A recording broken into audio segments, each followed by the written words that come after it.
ونستعينه ونستغفره ونؤمن به ونتوكل عليه ونعوذ بالله من شرور أنفسنا ومن سيئات أعمالنا من يهده الله فلا مضل له ومن يضلل فلا هادي له وأشهد أن لا إله إلا الله وحده لا شريك له وأشهد أن محمدا عبده ورسوله أما بعد فإن خير الحديث كتاب الله وخير الهدي هدي محمد صلى الله عليه وسلم وشر الأمور محدثاتها وكل محدثة بدعة وكل بدعة ضلالة وكل ضلالة في النار. أعوذ بالله من الشيطان الرجيم. بسم الله الرحمن الرحيم. والذي أوحينا إليك من الكتاب هو الحق مصدقا لما بين يديه إن الله بعباده لخبير بصير.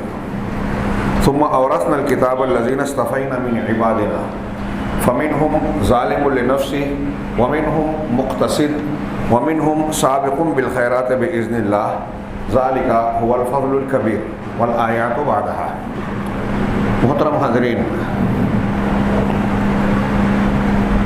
جس ماہ مبارک سے ہم اور آپ گزر رہے ہیں، اللہ تبارک و تعالیٰ کی یہ بہت بڑی نعمت ہے اور امت محمدیہ پر خصوصی انعام ہے۔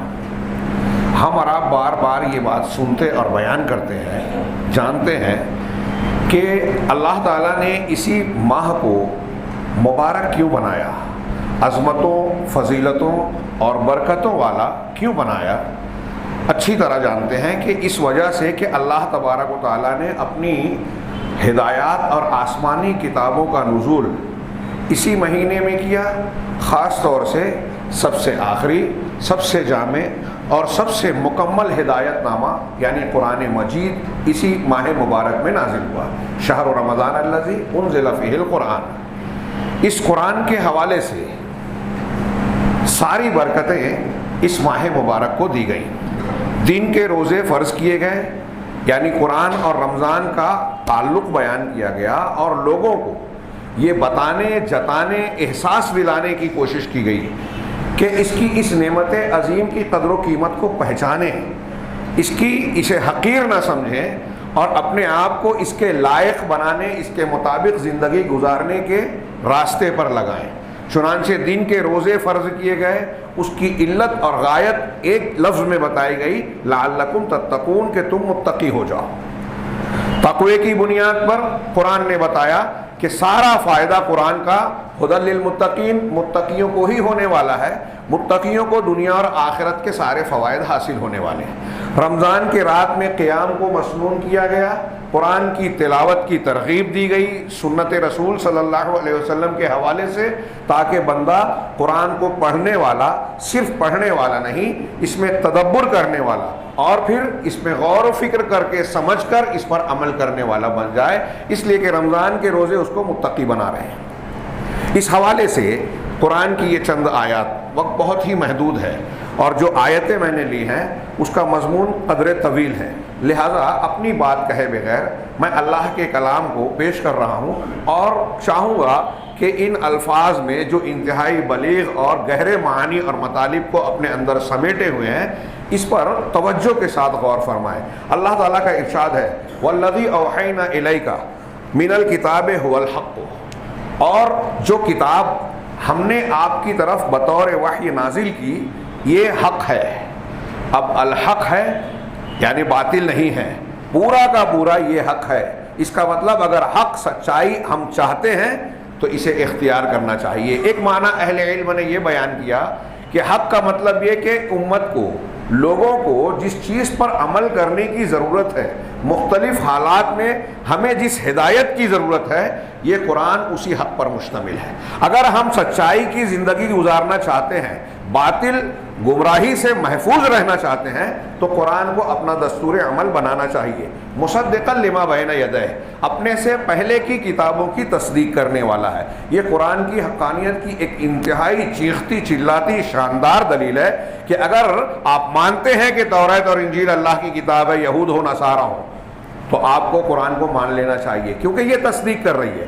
دوسرا کہ آپ اگر چاہتے ہیں مسلمان یا کسی دوسرے مذہب کے ہیں تو آپ ان کتابوں کو ملا کر دیکھیے، ایک دوسرے کی تائید کر رہے ہیں، اس کا مطلب یہ ہے کہ یہ ایک ہی مصدر سے آئی ہوئی ہیں۔ ان اللہ بعبادہ لخبیر بصیر، یقیناً اللہ تعالیٰ اپنے بندوں کی پوری پوری خبر رکھنے والا اور خوب خوب دیکھنے والا ہے۔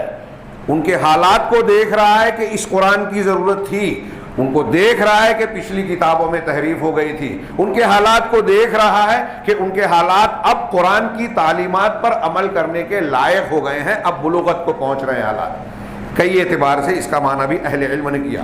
پھر آگے اللہ نے فرمایا کہ یہ کتاب جو ہم نے آپ کی طرف وحی کی، ثم اورثنا الکتاب الذین اصطفینا من عبادنا، پھر ہم نے اس کتاب کا وارث بنایا اپنے ان بندوں کو جن کو ہم نے چن لیا۔ آپ کی طرف وحی کی پچھلی آیت میں، اور امت محمدیہ کو وارث بنایا۔ ہاں، اللہ تعالیٰ کہہ رہا ہے کہ جن کو ہم نے چن لیا۔ یہ قرآن کی آیت پوری امت محمدیہ ہماری اور آپ کی ایک فضیلت اور اہمیت بتا رہی ہے کہ قرآن کے دیے جانے کے حوالے سے ہم کو اللہ نے چنا ہے دیگر امتوں کے مقابلے میں۔ یہ کوئی معمولی بات نہیں ہے، ہمارا انتخاب یا ہم کو اللہ تبارک و تعالیٰ کا یہ انعام ملا ہے کہ ہم امت محمدیہ میں ہیں، قرآن والی امت میں ہیں۔ اللہ کہہ رہا ہے کہ ہم نے اپنے بندوں میں سے ان کو منتخب کر لیا، استفینا، چن لیا، جن کو ہم نے کتاب کا وارث بنایا۔ اب کتاب کے یہ جو وارث ہیں، قرآن کی اس نعمت کا ذکر کرنے کے بعد، ہاں قرآن کتنی اہمیت کی حامل ہے اگر یہ بیان کیا جائے تو کئی خطبے کم پڑیں گے۔ یہ نور ہے، یہ روح ہے، یہ ذکر ہے، یہ ذکرہ ہے، یہ سینوں اور دلوں کی بیماریوں کا علاج یعنی شفا ہے۔ اس کی جو صرف نام اور صفات بیان کی گئی ہیں اس کی تشریح کیجئے تو قرآن کی عظمت کا ہمیں ہلکا سا احساس ہوگا۔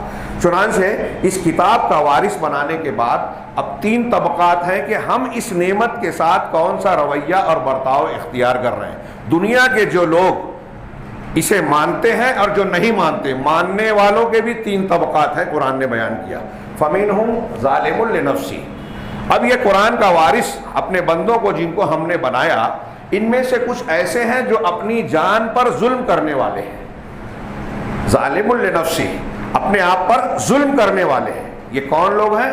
جو نیکیوں کے ساتھ ساتھ گناہ بھی کرتے ہیں، حلال کے ساتھ ساتھ حرام کا ارتکاب بھی کرتے ہیں۔ وَمِنْهُمْ مُقْتَصِدٌ، کچھ ایسے ہیں جو میانہ رو ہیں، اوسط طبقے کے ہیں، درمیانی درجے کے ہیں۔ یعنی الگ الگ تشریح لوگوں نے کی کہ یہ ظالم لنفسه کے مقابلے میں بہتر ہیں اور فرائض پر عمل کرتے ہیں، حرام سے بچتے ہیں، لیکن کبھی کبھی غلطیاں کر بیٹھتے ہیں، فضائل کے اعمال میں کوتاہیاں برتتے ہیں، مکروہات سے بچنے میں کوتاہ ہوتے ہیں، ان سے خطائیں ہو جاتی ہیں، لہٰذا یہ درمیانی درجے کے ہیں۔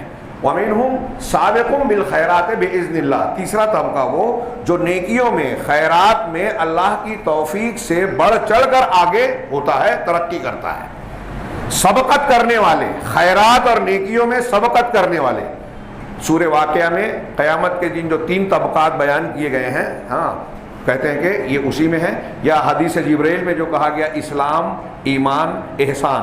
3 سوال کیے تھے حضرت جبرائیل نے، اسلام کیا ہے، ایمان کیا ہے، احسان کیا ہے۔ یہ مسلمان ہونے کے 3 درجے ہیں، مسلمان ہونا، مومن ہونا، محسن ہونا۔ احسان اعلیٰ درجہ ہے، یہ سابق بالخیرات، اور ایمان درمیانی درجہ، اسلام ابتدائی درجہ۔ اہل علم نے، محمد بن حنفیہ اور دوسرے سلف صحابہ وغیرہ اس آیت کی تفسیر میں کہتے ہیں کہ جو ظالم لنفسہ ہی ہیں ان کو اللہ تعالیٰ بخشش فرمائے گا، توحید والے۔ اب یا تو جہنم میں ڈالنے کے بعد عذاب دے کر ایک مدت کے بعد انہیں نکال کر جنت میں ڈالے، یا پھر اپنے فضل و کرم سے یوں ہی معاف کر کے جنت میں ڈالے، ان کی بخشش ہوگی۔ محمد بن حنفیہ کہتے ہیں ظالم لنفسہ کی بخشش ہوگی۔ مقتصد جو ہیں، درمیانی، ان کو اللہ تبارک و تعالیٰ ہلکا پھلکا حساب لے کر جنت میں داخل کرے گا، اور سابق بالخیرات جو ہیں وہ جنت کے اعلیٰ درجات کے مستحق ہوں گے، انہی میں وہ خوش قسمت بھی ہوں گے جن کو بغیر حساب و عقاب کے جنت میں داخل کیا جائے گا۔ یہ 3 طبقات، علامہ شنقیطی کہتے ہیں کہ اہل علم نے بہت ساری متعدد الگ الگ اقوال میں قرآن کی الگ الگ آیتوں کے بارے میں کہا ہے کہ اس آیت سے مسلمانوں کے لیے، ایمان والوں کے لیے سب سے زیادہ امید پیدا ہوتی ہے۔ وہ کہتے ہیں میرے نزدیک، محمد امین شنقیطی اضواء البیان والے کہتے ہیں میرے نزدیک قرآن کی یہ آیت سب سے زیادہ امید والی ہے کہ اللہ تعالیٰ اس میں بیان کر رہا ہے کہ جن کو ہم نے قرآن کی نعمت دینے کے لیے چنا، یعنی پوری امت محمدیہ کے وہ طبقات جو قرآن کو مانتے ہیں، توحید کو مانتے ہیں، ان کے لیے کہا کہ سابق بالخیرات اور مقتصد تو ٹھیک ہے، ظالم نے نفس ہی کو بھی اللہ جنت میں داخل کرے گا۔ اس سے بہت امید پیدا ہوتی ہے۔ آگے کا جملہ ان کی بات کی تائید کرتا ہے کہ یہ امید والی آیت ہے۔ اللہ نے آگے فرمایا کہ جنات ذالک هو الفضل الکبیر، یہ بہت بڑا فضل، اللہ کا بہت عظیم الشان انعام ہے۔ قرآن کا دیا جانا اور اس کا وارث بننا یہ کوئی چھوٹی موٹی بات نہیں ہے، اللہ کا انعام ہے۔ ہم اور آپ اس کی قدر نہیں پہچان رہے ہیں۔ اللہ تعالیٰ اس کا احساس دلا رہا ہے کہ بہت بڑا فضل ہے، دنیا کی جن نعمتوں کے چکر میں تم پھنسے ہوئے ہو ان سے زیادہ فضیلت والی بات، سب سے اہمیت والی بات یہ قرآن ہے۔ اس کو پڑھو، کیسے پڑھو؟ حق تلاوت کے ساتھ۔ صرف پڑھ لیا، تراویح میں سن لیا، یہ کافی نہیں ہے۔ قرآن ایسی کتاب ہے کہ تلاوت بھی فائدے مند ہے، لیکن اگر نہ سمجھا جائے، عمل نہ کیا جائے تو اس کا فائدہ بہت کم ہے، بلکہ عمل اس کے مخالف ہو تو نقصان ہے۔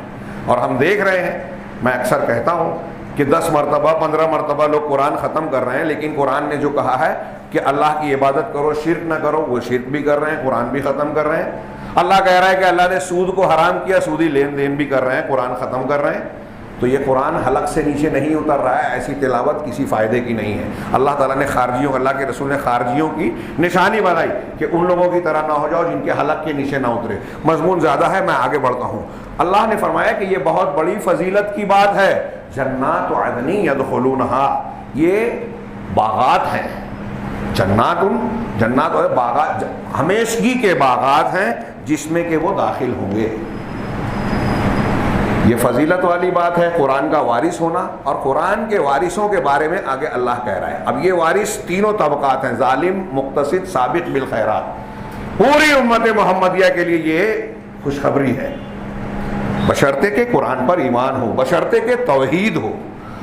اللہ کے ساتھ کسی کو شریک کر کے کوئی مرے گا تو جہنم سے کوئی نہیں نکل سکتا، کوئی نہیں نکلوا سکتا، یہ طے بات ہے، وہ فراموش نہیں کرنا چاہیے، یہی قرآن کہتا ہے۔ تو چنانچہ کہا کہ یہ ہمیشگی کے باغات ہیں جس میں وہ داخل ہوں گے۔ یحلون فیہا من اساور من ذہب ولؤلؤا، اس جنت میں، ان باغات میں انہیں سونے کے کنگن اور موتی پہنائے جائیں گے، سونے کے کنگن اور موتی پہنائے جائیں گے۔ وَلِبَاسُهُمْ فِيهَا حَرِيرٌ، اور اس میں ان کی پوشاک، ان کے لباس، ان کا لباس ریشم کا ہوگا۔ اللہ کے رسول نے فرمایا کہ دنیا میں ریشم اور دیباج استعمال نہ کرو، مردوں کے لیے کہا، اس لیے کہ جو دنیا میں اسے استعمال کرے گا آخرت میں اسے نہیں ملے گی، یعنی جنت کی یہ نعمت سے محروم رہے گا۔ اب یہ جنت کی تھوڑی سی ہلکا سا اشارہ کیا، اگر اس کی نظیر جنت کی نعمتوں سے متعلق قرآن کی آیتیں اور کچھ حدیثیں پیش کی جائیں تو بات لمبی ہو جائے گی، لیکن اسے کبھی فراموش نہیں کرنا چاہیے۔ ہم دنیا میں لذت، آرام، دکھوں سے محفوظ، بیماریوں سے محفوظ زندگی کی تلاش میں رہتے ہیں۔ ایک وبا پھیلی تو سب لوگ دہشت میں ہیں، خوف میں ہے کہ مر جائیں گے، مرنا تو ہے ہی ہے، پھر بھی لوگ دہشت میں رہتے ہیں اور آرام کی زندگی کی تلاش میں ہیں۔ دنیا کے انعامات اور نہ جانے کون کون سی چیزوں کی چاہت اور تمنا میں انسان مرا جاتا ہے، لیکن یہاں سے دکھ رہیں گے۔ یہاں تو اگر آپ نے سب کچھ حاصل کر بھی لیا تو چھوڑ کے جانا ہی جانا ہے۔ دنیا پوری بھی مل گئے تو آپ کو دنیا چھوڑنا ہے۔ نعمتیں مل جاتی ہیں تو استعمال کی طاقت نہیں رہ جاتی، بڑھاپا آ جاتا ہے، بیماری آ جاتی ہے، پرہیز کی پابندی کرنا پڑتی ہے۔ جہاں دکھ نہیں ہوگا، جہاں سے آدمی کو کسی اور مقام پر جانے کی خواہش اور تمنا باقی نہیں رہ جائے گی، جہاں ہر طریقے سے آرام ہی آرام، سکھ ہی سکھ ہوگا، کسی طرح کا غم، دکھ، بیماری نہیں ہوگی، وہ جنت ہوگی۔ اسی لیے اللہ تعالیٰ نے اس کا نام دار السلام کہا ہے، اور آگے آ رہا ہے دار المقامہ۔ وہاں سے لا یبغون عنہا حولا، ایک ایک جملہ اگر قرآن کا جنت کی فضیلت میں آپ غور کریں تو ایک جملے کی گہرائی میں اترتے جائیے، ہم اندازہ نہیں کر سکتے۔ اور اسے اگر کوئی ایمان سے یقین سے مانتا ہے صحابہ کرام کی طرح تو اس کے نزدیک دنیا کی کوئی اہمیت نہیں ہے. دنیا لٹاتا ہے وہ اس جنت کو خریدنے کے لیے. میں اکثر کہتا ہوں نا کہ کیا صحابہ بے وقوف تھے؟ اگر آپ اور ہمارے پاس لاکھ 2 لاکھ 4 لاکھ 5 لاکھ روپیہ اگر آ جائے آج رات میں تو سوچئے ہم کیا کیا پلاننگ کریں گے, منصوبہ بنائیں گے. ہم 20 واقعات پڑھتے سنتے ہیں صحابہ کرام کے کہ حضرت طلحہ رضی اللہ تعالیٰ عنہ کے پاس بحرین سے رات میں شام میں 7 لاکھ درہم آیا, بے چین ہے. بیوی پوچھتی ہے کہ کیا بات ہے, سو نہیں رہے ہو؟ کہا نیند نہیں آ رہی ہے, گھر میں اتنا پیسہ ہے, رب اگر مجھ سے سوال کرے گا تو کیا جواب دوں گا؟ کہا پریشان کیوں ہو, صبح ہوتے ہی اپنے مہاجر اور انصار فقراء میں تقسیم کر دینا. کہا تم صدیق کی بیٹی ہو, صحیح مشورہ دیا. ابوبکر صدیق کی بیٹی تھی. صبح ہوئی, لوگوں کو بلانا شروع کیا اور مختلف بڑے بڑے برتن بھر بھر کے دینار درہم دینا شروع کیا. چند دینار, چند 100 بلکہ اس سے بھی کم باقی رہ گئے تو بیوی نے کہا کہ ہمارا بھی گھر کا کچھ حصہ ہے کہ نہیں ہے؟ کہا بے وقوف پہلے یاد دلانا تھا نا, اپنا یاد ہی نہیں ہے, دوسروں کو دے رہے ہیں. ہم سارے اپنی پلاننگ کریں گے اور یہ کوشش کریں گے کہ دوسروں کو پتہ نہ چلے ہمارے پاس پیسہ آیا ہے. ہمارے اور ان میں یہ فرق کیوں ہے؟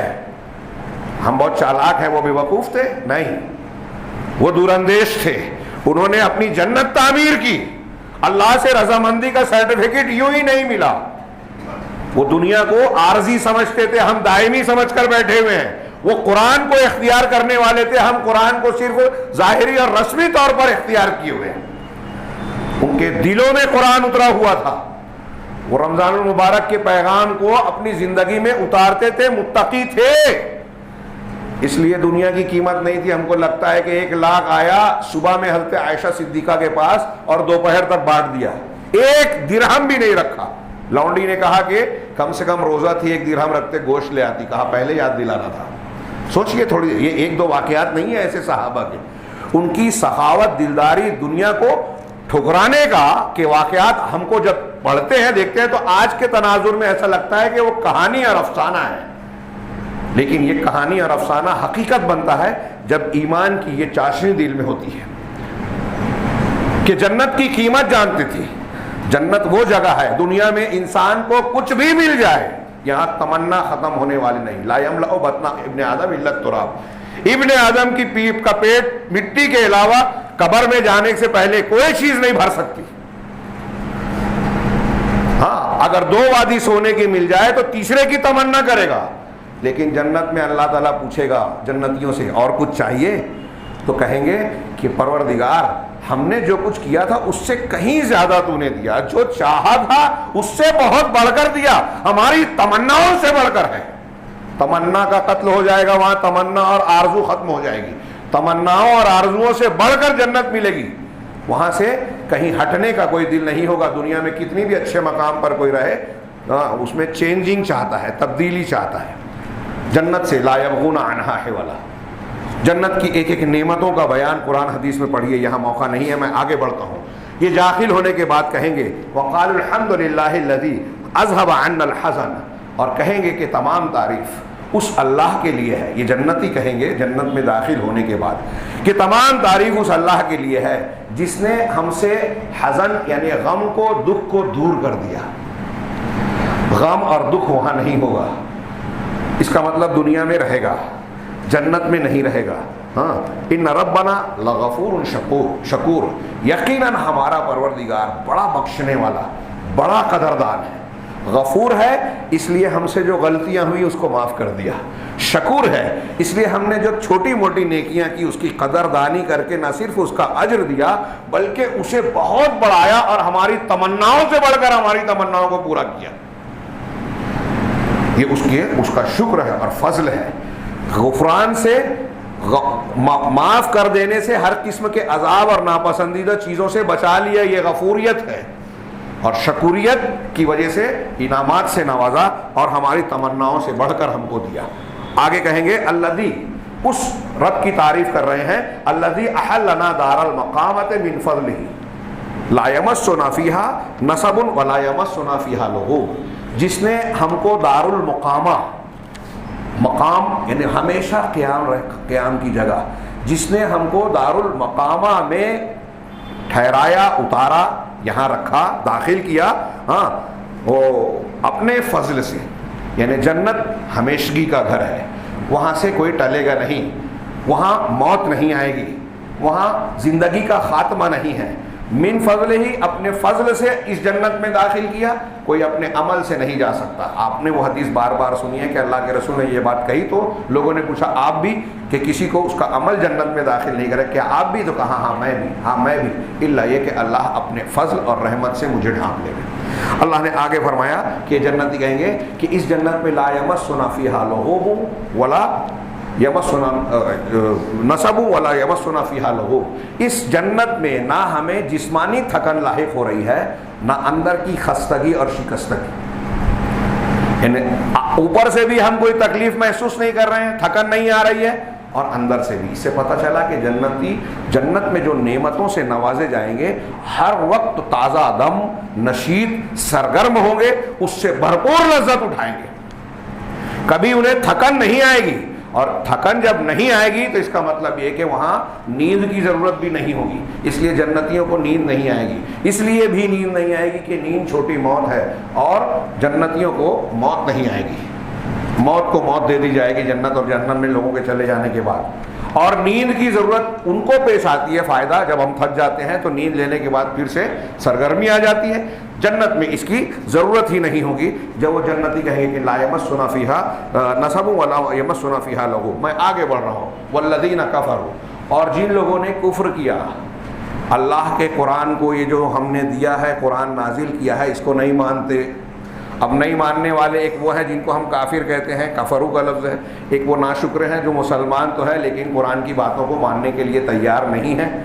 توحید کی تعلیم قرآن دے رہا ہے، وہ ماننے کے لیے تیار نہیں ہے. قبروں کو پوج رہے ہیں، بزرگوں کو پکار رہے ہیں، اللہ کے علاوہ دوسروں کے آگے اپنی جبین نیاز خم کرتے ہیں، بدعت و خرافات کرتے ہیں. اللہ کے رسول کو چھوڑ کر کسی امام کی بات مان رہے ہیں، مولوی کا فتویٰ مان رہے ہیں، اپنے آپ کے اور نفس کی خواہشات کی پیروی کر رہے ہیں، اور نہ جانے کون کون سے گناہ کرتے ہیں.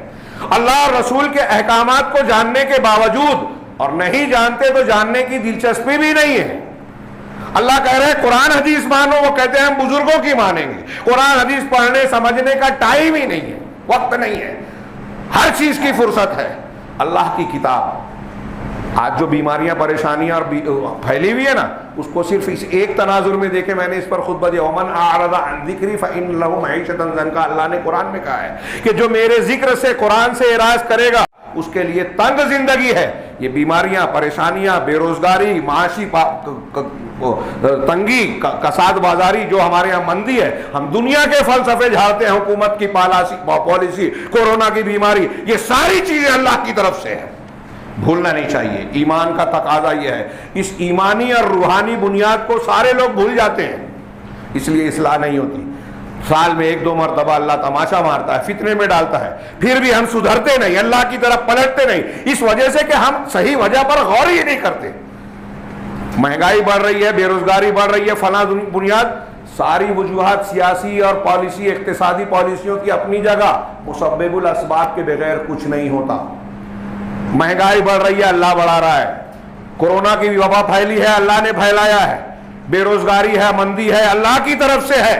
سبب جو بھی بنتا ہو، ہمارے اعمال ہو یا کوئی مخالف ہو، سازش ہو، چاہے جو ہو، اصل کرنے والی ذات اللہ کی ہے. یہ ہم روز بولتے ہیں، مانتے نہیں ہیں. جب اللہ کی ذات ہے تو یہ سب پریشانیاں، اس پر ہم غور کیوں نہیں کرتے کہ کیوں اللہ تعالیٰ ہم کو اس مصیبت میں ڈال رہا ہے. اللہ تعالیٰ ہم کو تعزیانے لگا رہا ہے، اصلاح کرنا چاہ رہا ہے. اور یہاں یہ قرآن سنا رہا ہے والذین کفروا، کہ جن لوگوں نے کفر کیا، لہم نار جہنم، ان کے لیے جہنم کا عذاب ہے. جہنم جس کا تذکرہ سنتے ہی صحابہ کرام کی آنکھیں بہنے لگتی تھی، دل پسیج جاتا تھا، دہل جاتا تھا. کیوں؟ اللہ اور رسول نے ایسی باتیں بیان کی ہیں. اور یہ کوئی مذاق نہیں ہے، کھیل نہیں ہے، ہوائی بات یا افسانہ نہیں ہے، حقیقت ہے. ایمان کی ایک جڑ بنیاد ہے.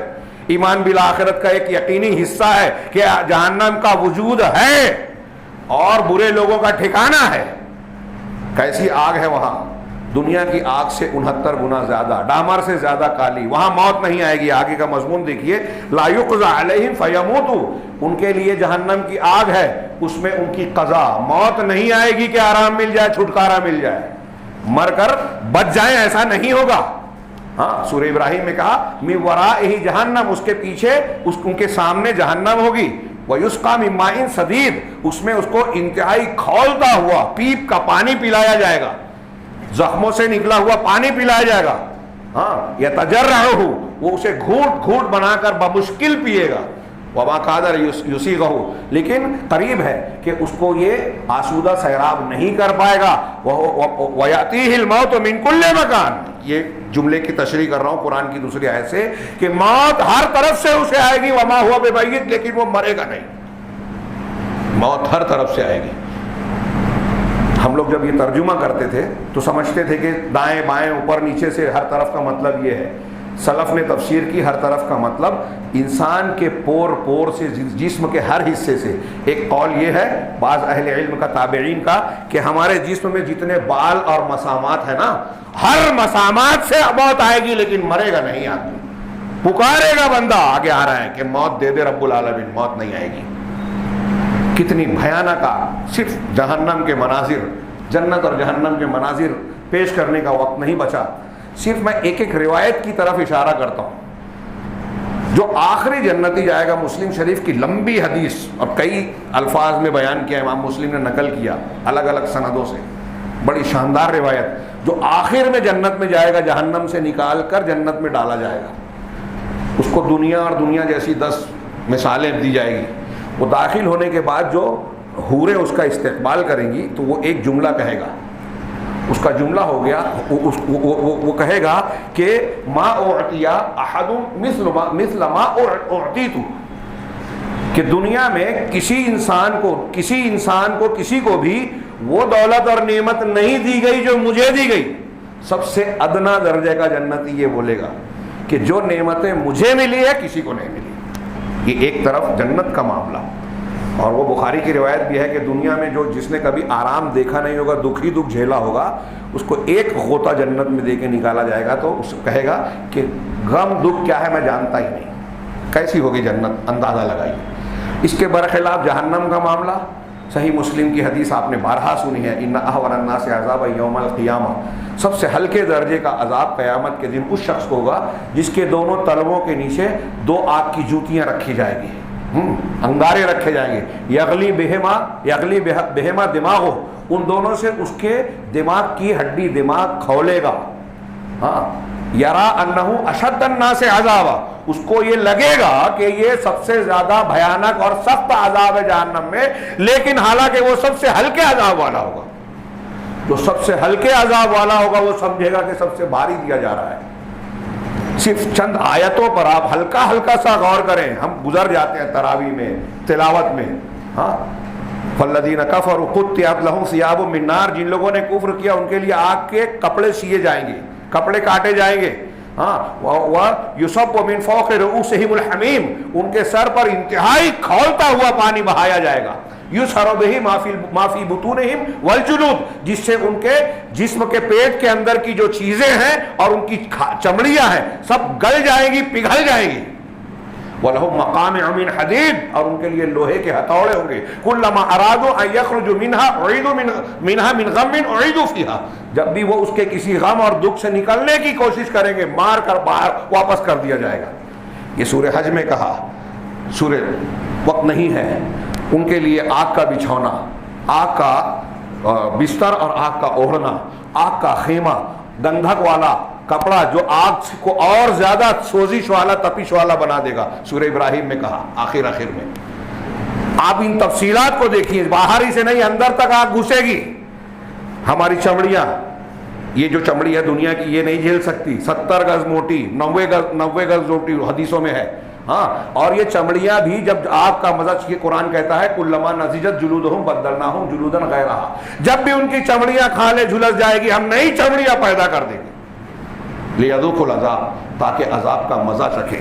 یہاں اس بات کو دوسرے انداز میں کہا ولا یخفف لا یقضى علیہم فیموتوا، ان کی قضا بھی نہیں آئے گی کہ وہ مر جائیں. ولا یخفف عنہم من عذابها، اور نہ ہی ان کے عذاب میں کوئی تخفیف ہوگی. یہ ایک جملہ آپ آسان سیدھا سادہ سمجھ رہے ہیں نا کہ ان کے عذاب میں کوئی تخفیف نہیں ہوگی. یہی معنی سورہ نبا کی جس آیت میں ہے فذوقوا فلن نزیدکم الا عذابا. اللہ تعالیٰ جو ان کو جہنم میں ڈالنے کے بعد جہنمیوں سے جو باتیں کہے گا تو اس میں سے ایک بات یہ ہوگی کہ فذوقوا، اس کا مزہ چکھو، اس عذاب کا مزہ چکھو، فلن نزیدکم الا عذابا، ہم تمہارے عذاب میں عذاب کے علاوہ اور کسی چیز میں اضافہ نہیں کریں گے. میں نام بھول رہا ہوں، صحابہ یا تابعین میں سے کسی نے یہ کہا یا مفسرین میں سے کسی کا قول ہے کہ میرے نزدیک قرآن میں عذاب کی شدت بیان کرنے کے لیے اس سے زیادہ سخت کوئی آیت نہیں ہے کہ جہنمی جب جہنم میں جائیں گے تو جو جہنم کی سختیاں ہولناکیاں بیان کی گئی ہیں اس میں یہ بات اللہ نے فرمائی کہ جیسے جیسے دن گزریں گے تو ہم یہ سوچتے ہیں کہ دنیا میں مصیبتیں جھیلنے کی عادت پڑ جاتی ہے، ہمارے اندر برداشت کی قوت پیدا ہو جاتی ہے، مشکلیں اتنی پڑی مجھ پر کہ آسان ہو گئی. ہمارے یہاں فلسفہ بیان کیا جاتا ہے. جہنم میں ایسا نہیں ہوگا کہ آپ جلنے کی عادت پڑ گئی اور اب احساس کم ہو گیا. نہیں، قرآن کہتا ہے کہ تخفیف نہیں ہوگی، اور اللہ کہہ رہا ہے کہ تم اس کا مزہ چکھو، تمہارے عذاب کے علاوہ اور کسی چیز کا اضافہ نہیں ہوگا. نہ ان کے احساس میں کمی ہوگی، نہ چمڑیاں جھلس کر کوئلہ ہوگی، نئی چمڑیاں پیدا ہوگی، اور نہ جہنم کی آگ ٹھنڈی ہوگی. کلما خبت زدناہم سعیرا، قرآن نے کہا کہ جب بھی وہ ہلکی ہوگی ہم اور بھڑکا دیں گے. کتنی بھیانک یہ آگ ہوگی. اگر ہم کو اور آپ کو ایمان اور یقین ہے تو دنیا میں ہمارے نزدیک ہماری آنکھوں اور دماغ کے اندر سب سے زیادہ یہ فکر ہونی چاہیے یہ کورونا، ایڈز اور cancer, blood pressure, heart attack, فلاں بیماری، بے روزگاری، بچے کا ایکسیڈنٹ ہو جانا، فلاں مصیبت کا آ جانا، یہ سب بہت ہلکی باتیں ہیں. انتہائی خطرناک اور فکر کی بات یہ ہے کہ ہم جہنم کا ایندھن نہ بن جائیں. اس کی فکر ہونی چاہیے، اور اس کی فکر کرنے کے لیے رمضان سے بہتر موقع اور اللہ کی طرف سے ماحول سازگار بنایا ہوا اس کے علاوہ نہیں آتا. میں آیت پوری کر دوں. اللہ نے فرمایا آگے کہ لا یخفف عنہم من عذابها کذالک نجزی کل کفور، کہ ہم اس کے عذاب میں ان میں کوئی تخفیف نہیں کریں گے. ایسے ہی ہم ہر کافر یا ناشکرے کا ترجمہ کریے کہ ہر ناشکرے کو بدلہ دیں گے. وہم یسترخون فیہا، وہ جہنم میں چیخیں گے، چلائیں گے، ربنا اخرجنا نعمل صالحا غیر الذی کنا نعمل، کہ پروردگار ہم کو اس جہنم سے نکال دے، اب ہم دنیا میں صالح عمل کریں گے. وہ جو پہلے کرتے تھے نا برے اعمال، اب وہ نہیں کریں گے. یہ کئی جگہ قرآن نے نقل کیا، اور قرآن نے سورہ انعام میں یہ بھی کہا کہ یہ کہہ تو رہے ہیں لیکن اگر ہم ان کو دنیا میں پھر سے بھیج دیں گے تو جس سے منع کیا گیا ہے وہی کام کریں گے یہ پھر سے. ایسا ہوگا نہیں، لیکن اللہ کہہ رہا ہے کہ بھیجیں گے تو پھر سے وہی کام کریں گے. وہ اس میں چیخیں گے، چلائیں گے کہ پروردگار ہم کو اس سے باہر نکال دے. نعمل صالحا، نیک عمل کریں گے، غیر الذی کنا نعمل، جو پہلے برے اعمال کرتے تھے اس سے ہٹ کر اچھے عمل کریں گے. ہاں، لیکن اللہ کی طرف سے جواب دیا جائے گا کہ اولم نعمرکم ما یتذکر فیہ من تذکر، کہ کیا ہم نے تم کو اتنی عمر نہیں دی تھی کہ جس میں اگر کوئی شخص نصیحت حاصل کرنا چاہتا، دوسرے لفظوں میں کہوں کہ سدھرنا چاہتا، جہنم سے اپنے آپ کو بچانے کی کوشش کرنا چاہتا، تو جو نصیحت کرنا چاہتا، سدھرنا چاہتا، وہ نصیحت حاصل کر سکتا تھا. ہم کو جو عمر ملی ہے یہ ہمارے لیے حجت ہے اللہ کی طرف سے. جتنے بھی اب آپ ایک آدمی نوجوانی میں مر رہا ہے، ادھیڑی میں مر رہا ہے، بڑھاپے میں مر رہا ہے، ہر مدت اتنی ہے کہ ہم قرآن سمجھ سکتے ہیں، دین سمجھ سکتے ہیں، اپنے گناہوں سے اللہ تعالیٰ کے سامنے گڑ گڑا کر رو کر توبہ طلب کر سکتے ہیں. ہمیں ایک رمضان بھی مل گیا تو کافی ہے صحیح ڈھنگ سے، ایمانداری کے ساتھ. اس کا یہ مطلب نہیں کہ ایک رمضان میں آپ اچھے ہوں دوسرے میں برے، جیسے ہمارے ہاں بدعتی طریقہ شارٹ کٹ جنت کا لوگوں نے بنایا. 15 شعبان کو عبادت کی سمجھ لیا کہ سال بھر کا معاملہ ہو گیا. یہ شیطانی دین، بدعت والا، شیعوں کا بنایا ہوا شیطانی دین ہے جس نے رمضان سے غافل کر دیا، اس کی قیمت سے غافل کر دیا، اصل نیکی اختیار کرنے سے لوگوں کو روک دیا، ایک دن کی نماز اور سال بھر بے نمازی بنا دیا. چنانچہ اللہ تعالیٰ نے فرمایا کہ اس میں وہ چیخیں گے. اللہ کہے گا کہ وَوَلَمْ نُعَمِّرْكُمْ، کیا ہم نے تم کو اتنی عمر نہیں دی تھی، مَا يَتَذَكَّرُ فِيهِ مَن تَذَكَّرَ وَجَاءَكُمُ النَّذِيرُ، کہ جس میں نصیحت کرنا چاہنے والا نصیحت حاصل کر سکتا تھا اور تمہارے پاس ڈرانے والا بھی آ گیا. پچھلی بات سے سمجھ لیجئے کہ یہ خلاصہ ہے جو ہم نے شروعات کی تھی کہ یہ قرآن ہمارے لیے سب سے بڑا فضیلت کا معاملہ ہے، یہ ہمارے لیے سعادت اور نجات کا نسخہ ہے، ساری بیماریوں کا علاج ہے، یہ جتنی پریشانیاں ہم کو ارد گرد میں نظر آ رہی ہیں ان سب کا نسخہ کیمیا قرآن مجید میں ہے، یہاں تک کہ کورونا کا بھی، جس سے لوگ دہشت زدہ ہیں۔ تو اللہ کہہ رہا ہے کہ اس میں آپ، یہ ڈرانے والا کیا ہے، ڈرانے والی چیز کیا ہے جو آ چکی ہے ہمارے پاس، یہ قرآن ہے، رسول کی تعلیمات ہے، اور قرآن اور حدیث کو جاننے والے علماء، دعات اور یاد دہانی کرانے والے واعظین ہیں جو ہم کو بار بار جنت، جہنم، قرآن، حدیث، توحید، شرک، بدعت، ان کی اچھائیاں برائیاں، جو اچھی چیزیں اچھائیاں، جو بری چیزیں برائیاں بیان کرتے ہیں، لیکن ہم سننے کے لیے کان نہیں رکھتے۔ آج ہمارے ہاں لوگ اپنے آپ کو علامہ سمجھتے ہیں، ہاں قرآن حدیث کے بارے میں ایسا لگتا ہے بہت معلومات ہے، لیکن ان کے چھوٹے چھوٹے عمل کو دیکھیے تو جاہل نظر آتے ہیں، عقیدہ صحیح نہیں ہے لوگوں کا۔ معاف کیجئے گا، دوسروں کی بات چھوڑیے، میں نے دیکھا کہ ہمارے ہاں جو واقعی ایک زمانے میں امتیاز تھا اہل الحدیث کا کہ عقیدے میں انتہائی پختہ، آج یہاں بھی کمزوریاں پائی جا رہی ہیں، خلل نظر آتا ہے، علم کی کمی ہے، جہالت نظر آتی ہے، حالانکہ اپنے آپ کو علامہ سمجھ رہے ہیں کہ بہت قرآن حدیث جانتے ہیں، نہیں جانتے۔ اور علم والے ہونے کی ایک نشانی یہ ہے کہ اپنے آپ کو بے علم سمجھتا ہے، تواضع آتا ہے، میں کم جانتا ہوں یہ سمجھتا ہے، جو یہ سمجھتا ہے کہ میں زیادہ جانتا ہوں یہ سمجھ لیجئے کہ علامت ہے جاہل ہونے کی۔ خیر، وجاءکم النذیر میں یہ نذیر اور ڈرانے والے میں بہت ساری چیزیں ہیں، قرآن ہے، حدیث ہے، اللہ کے رسول کی تعلیمات ہیں، یہ قرآن آیا، اور ساتھ ساتھ ڈرانے والی یہ چیزیں بھی ہیں جو اللہ تعالیٰ ہر سال اور ہر ماحول میں ہم کو دکھا رہا ہے۔ آج پوری ہی دنیا میں کورونا کی وبا جو ہے دہشت بنی ہوئی ہے، خوف کی وجہ بنی ہوئی ہے، یہ بھی ڈرانے والا ہے۔ ہم سوچیں کہ یہ بھی اللہ کی طرف سے ہے، ایک چھوٹی سی بیماری آ گئی تو لوگ دہشت زدہ ہیں، اللہ کا بڑا عذاب آئے گا تو کیا حال ہوگا۔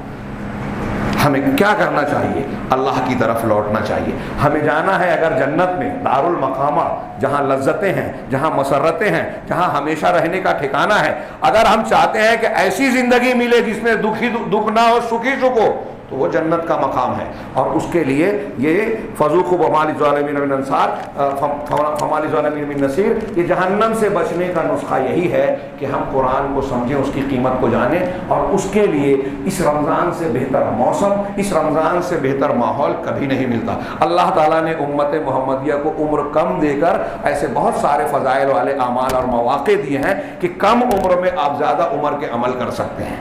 30 روزے میں آپ ہزاروں روزے کا ثواب لے سکتے ہیں، غریبوں کو روزہ، امیروں کو، غریبوں کو، روزے داروں کا افطار کروا کر، ہاں لیلۃ القدر اور رمضان کی فضیلتوں پر عمل کر کے ایک ہی مہینے میں آپ ہزاروں سال کا اجر و ثواب حاصل کر سکتے ہیں، سینکڑوں ہزاروں سال کا۔